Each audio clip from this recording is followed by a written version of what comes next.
Yo ho, it's a pirate's life for me. Pirates certainly hold our imagination. The idea of sailing free on the ocean blue and knocking over merchant ships has found a great deal of popularity in our fiction and in our cultures. But why? Why are pirates so popular? When did the golden age of piracy kick off? And how can you include them in your fantasy world? That is the topic of my video today.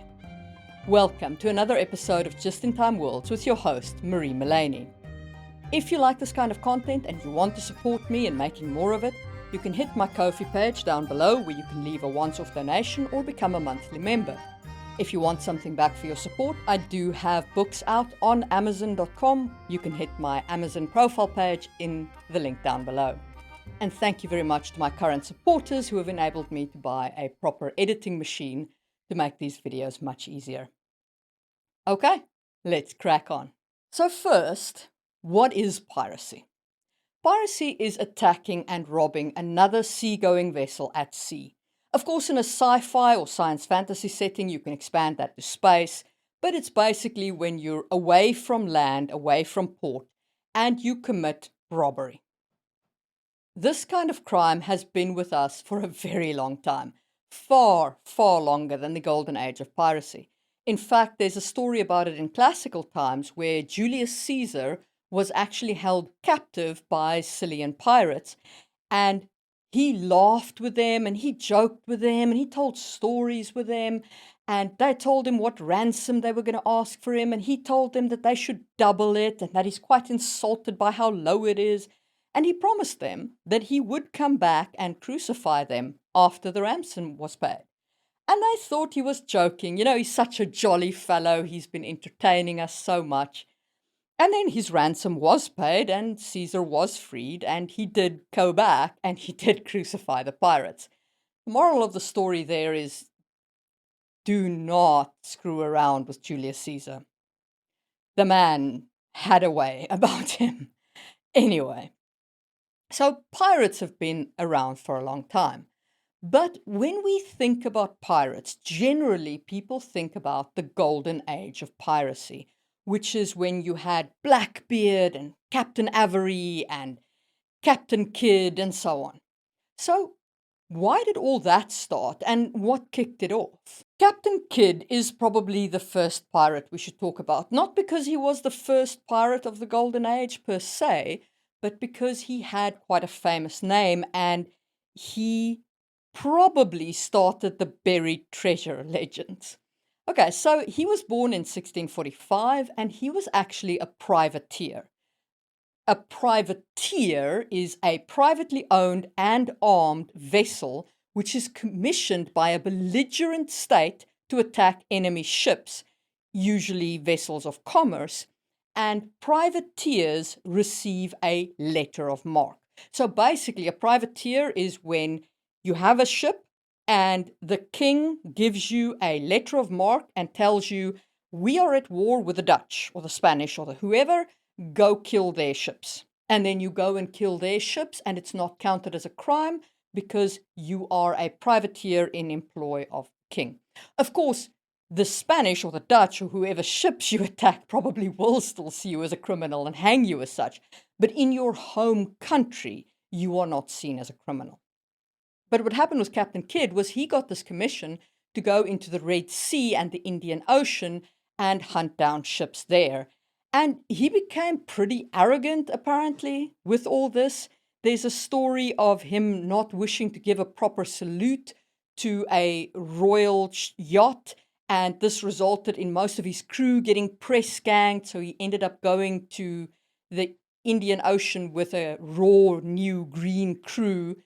And for all these reasons, apparently, he attacked the wrong ships. So he actually attacked some of the Dutch ships that were trading with the Mughal Empire instead of what his letter of marque told him, which was to attack Spanish ships and pirates.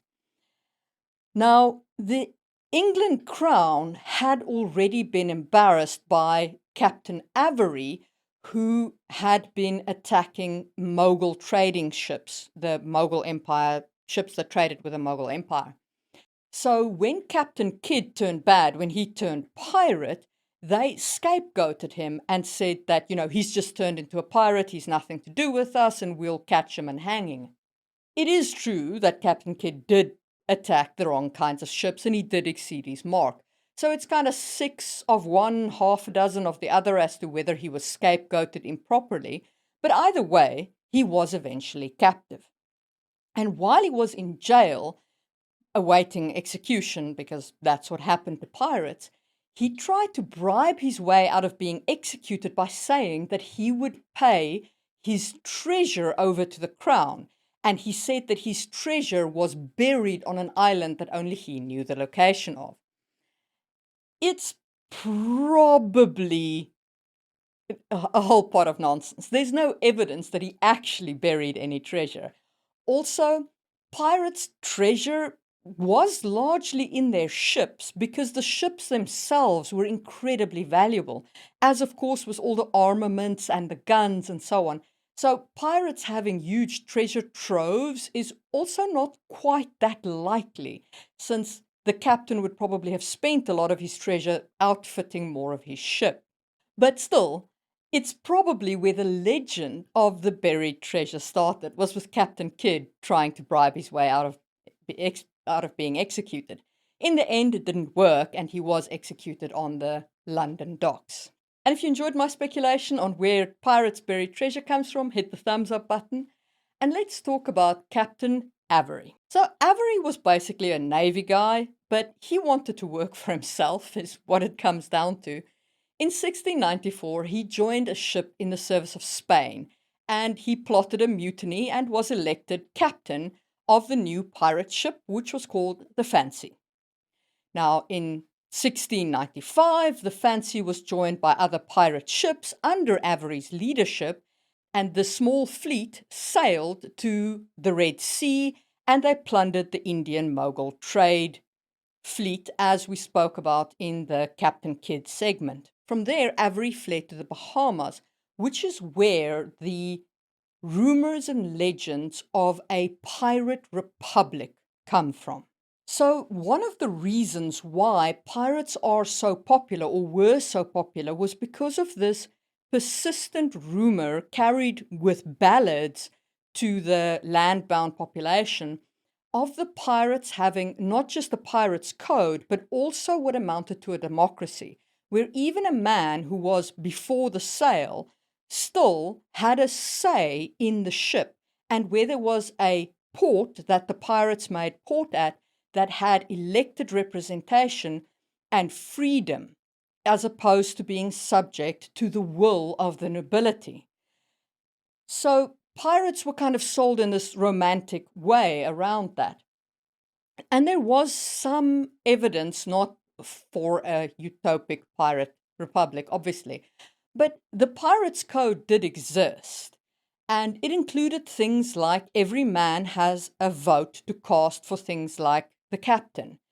And loot was shared fairly between the crew, though, of course, elected officials did get a bigger share.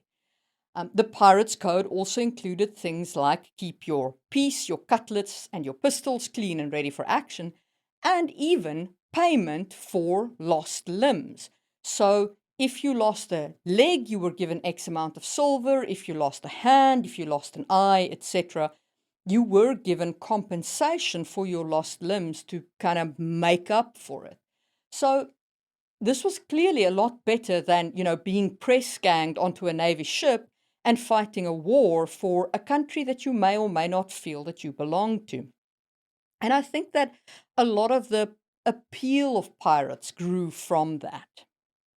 And as I said, there were all these ballads that were carried back to the land people that were sung about these pirates. And of course, there were people like Daniel Defoe who were writing romanticized stories of pirates. So that was the start of that kind of romanticization leading into the golden age of piracy, because, of course, what happened then was people heard these legends and they then set out to become pirates because it sounded so much better than staying at home and knitting socks. So, and that resulted in many more pirates coming around, and hence golden age of piracy. And if you like talking about the start of the golden age of piracy, hit the thumbs up button. And let's talk about some of the more colorful figures and what they mean for introducing piracy in your world. No discussion of piracy is complete if you don't talk about Captain Blackbeard. So Captain Blackbeard had a massive black beard into which he plaited hemp. And he actually used to set the hemp on fire. I do not recommend. Do not try this at home if you have a beard. But anyway, he did. And so his beard would smoke. And this, of course, gave him a terrifying appearance. Now, the very interesting thing about Captain Blackbeard and what his kind of ilk brings to your world is that he didn't use the classic skull and crossbones Jolly Roger. His Jolly Roger was a customized flag that showed a full skeleton using a spear to stab into a heart. So your pirates could have a customized Jolly Roger, that says this is Captain XYZ and he strikes fear into the hearts of men by doing whatever it is he does. What is also cool about Captain Blackbeard is that after he died, and he died from being executed on a ship, the captain who executed him hung his head from the bow of the ship, and there's a legend that when they tossed Blackbeard's body into the water, his body swam around the ship 3 times looking for its head before it dived into the ocean to vanish forever. So that's a very interesting kind of ghost story to bring into your fantasy world, especially if it's real. What if there's a headless pirate out there in the middle of the ocean blue looking for his head? Besides Captain Blackbeard, there were quite a few other famous pirates, one of which was Calico Jack. So Calico Jack got a name for how colorfully he dressed and his silken shirts and the quality of his clothing and so on. I think maybe Captain Jack Sparrow was based off him, but anyway, this, of course, leans into pirates being free to dress as they will, because often on land you had sumptuary laws, as we spoke about in my video on sumptuary laws, where you were forbidden from wearing certain kinds of clothing unless you were of a certain noble rank. And so Captain Calico showed that if you're a pirate, you could also wear whatever you like. So you can bring in that kind of colorful clothing. It's also interesting to mention here that one of the reasons why pirates might have worn eye patches isn't because they'd lost an eye. It could also be that they had to go down into the dark hold and come back out into the sunlight. And what the eye patch did was it kept one eye dark. So whenever they go into the darkness, they just flap the eyelid up. And this eye then has some degree of night vision, which enables them to move around more easily in the dark hold. I don't know if that's 100% true, but it is an interesting theory around why you might wear an eye patch, even if you haven't lost an eye. Also, the reason why pirates had really big golden earrings was to pay for their funerals, because they didn't just want to be like tossed out at sea. They wanted their bodies brought back to land and, given a proper burial and so on. And so they kept their earrings because after the pirate died, the earrings were taken by the rest of the crew and used to pay for the funeral. So that's a very interesting thing about pirate earrings that you can build into your world. But Calico Jack was not just famous for the fact that he wore colorful clothing. He was also famous for having a lover who was a pirate and a woman, namely Anne Bonny. And that brings me to women pirates. There were female pirates, not many, obviously. Anne Bonny and Mary Read are the 2 that are most well known and documented, but there were some. While female pirates did dress as men, I cannot imagine that their own crew didn't know that they were female. You're on a ship in close quarters. Anne Bonny was Calico Jack's lover. I don't see how their crew couldn't have known that they were women. But it's very interesting that they did exist and apparently were accepted enough by the rest of the crew that they had a place on a pirate ship as women. Which brings up another point of tolerance in pirates' favor, which is that they had a form of gay marriage. So this form of gay marriage was called matelotage, I think. And basically, it said that these two pirates, male pirates, would share their income, they would inherit property from each other, and they pledged to protect and defend each other. Look, if you put, I don't know, 300 guys in tight quarters on a ship and you say it's going to be 3 months till you see land, I mean, what do you think's going to happen? A fair number of those guys are going to turn to each other. You know what I mean? Like, people have needs. Come now. In theory, these relationships could have been platonic. I don't know if I could buy that. Anyway, if you like that discussion of Captain Jack, hit the thumbs up button. And let's talk about Black Bart.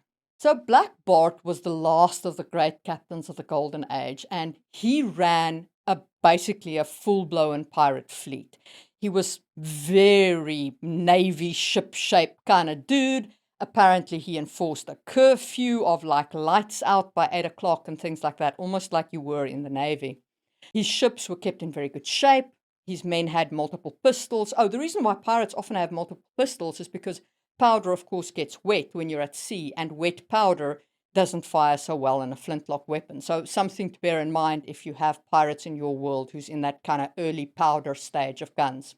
But anyway, Black Bart operated on the west coast of Africa around Ghana, and eventually England had already by that point cleared out the Bahamas, and they sent the Navy to deal with Black Bart, and he was run aground and no quarter was given, and that was the end of the golden age of piracy.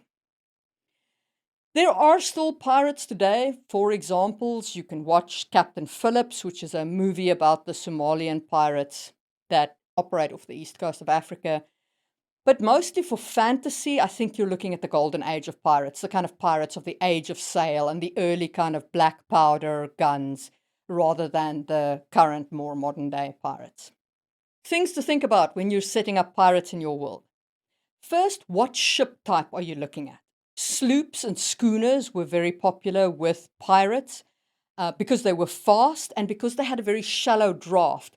And so they could run away from the bigger ships into like shallow water where the bigger ships couldn't follow them. So think about like that kind of fast ship with a shallow draft that's popular with your pirates in your world. What kind of weapons do your pilots use? Do they have pistols or are they still on the crossbows? And, you know, maybe if it's classical type pirates, they've got like catapults that shoot, you know, the equivalent of Greek fire, things like that.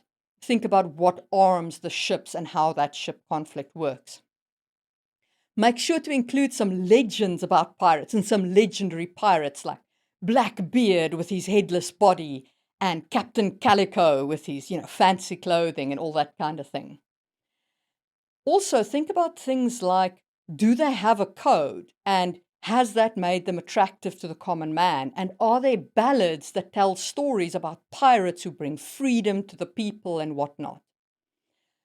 Think about where pirates hide. Like, do they have a cove where, you know, they've established a kind of a city like Nassau was in the Bahamas? And what happens when, you know, people come there, like a naval fleet comes to burn it out? Like, do the people scatter into the countryside or what happens? So think about where your pirates kind of go to hide. And lastly, remember that pirates are fun. They are criminals. Yes, of course they are. But they are also fun. And those are my thoughts on piracy and fantasy. If you enjoyed this video, hit the thumbs up button and maybe check out my video on sailing on a magical sea. And if you want to connect around this or any other topic, I do have a Discord server linked down below. And I will see you soon for another episode of Just in Time World.